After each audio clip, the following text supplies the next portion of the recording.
وہ جتنی مرضی محنت کریں گے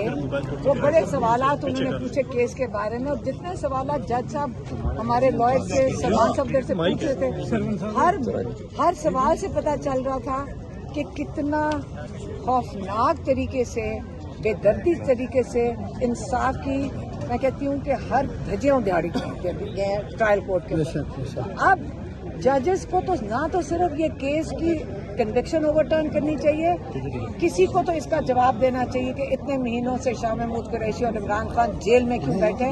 کون سی غداری کی تھی یہاں پہ۔ جنہوں نے کیس کیا تھا کیا نام ہے، رانا ثناء اللہ کو بھی بلانا چاہیے، جنرل باجوہ کو بھی بلانا چاہیے، یہ سب کو آ کر اب پاکستان ایک وقت آ گیا ہے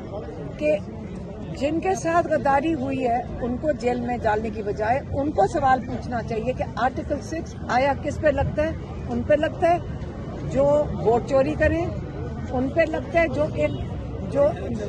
لوگوں کا مینڈیٹ ہے اس کو ضائع کریں جب آپ ایک حکومت گراتے ہیں۔ اب پاکستانیوں کو سوال کرنا چاہیے کہ ہم کب تک یہ تماشا دیکھتے رہیں گے کہ جنہوں کے ساتھ غداری ہوئی ہے آج 10 سال وہ قید کے اندر کاٹ رہے ہیں